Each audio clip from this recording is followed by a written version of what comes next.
Bismillahirrahmanirrahim. Assalamualaikum warahmatullahi wabarakatuh. Baiklah, di sini saya akan menjelaskan bagaimana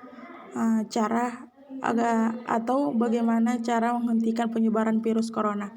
Yang pertama, kita perhatikan serba-serbi mencuci tangan. Yang pertama, bersihkan tangan sebelum menggunakan sabun. Yang kedua, tempelkan kedua telapak tangan lalu gosok seluruh bagian telapak dan punggung tangan termasuk sela-sela jari. Yang ketiga, cuci tangan minimal selama 20 detik. Yang keempat, keringkan tangan dengan handuk bersih atau handuk kertas dan hindari menggosok terlalu keras. Dan yang lebih pentingnya, jika keluar, jangan lupa menggunakan hand sanitizer. Kapan harus menggunakan masker? Menggunakan masker itu tidak harus batuk dan bersin.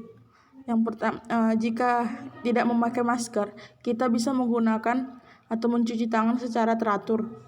Dan jika kita memakai masker, itu agar orang lain terhindar atau tetap aman dari virus. Karena kita tidak tahu kapan kita terkena virus corona tersebut. Cara menggunakan masker.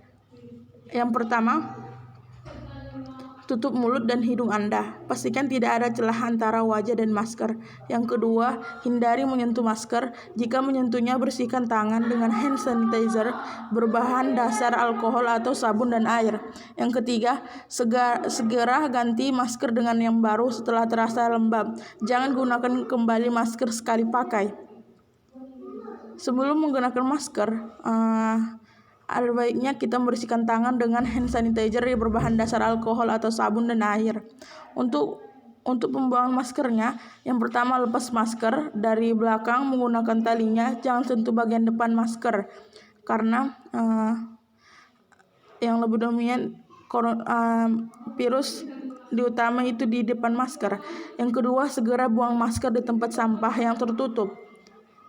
Yang ketiga, bersihkan tangan dengan hand sanitizer berbahan dasar alkohol atau sabun dan air.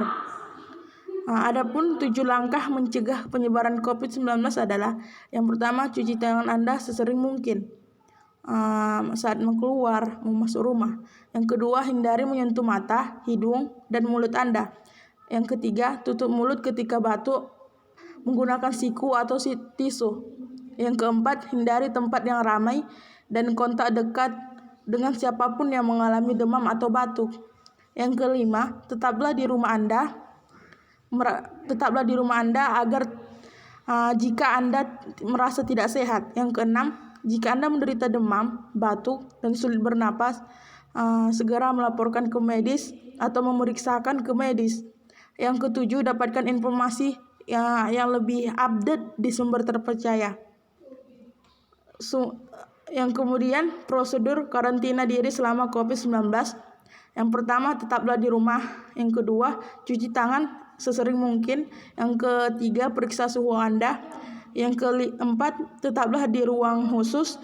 Yang kelima, waspadai gejala lainnya seperti batuk, bersin. Baru yang keenam, hubungi dokter atau rumah sakit sebelum berkunjung. Yang ketujuh, terapkan pembatasan sosial. Adapun gejala COVID-19, yaitu yang diawali dengan demam, batuk, sesak napas, dan kelelahan. Gejala ini biasanya ringan dan dimulai secara bertahap. Cari pertolongan medis jika Anda mengalami gejala tersebut. Anda tinggal atau baru-baru berada di area dengan penyebaran COVID yang berkelanjutan. Jika Anda meminta pertolongan medis, jangan lupa Anda hal-hal yang perlu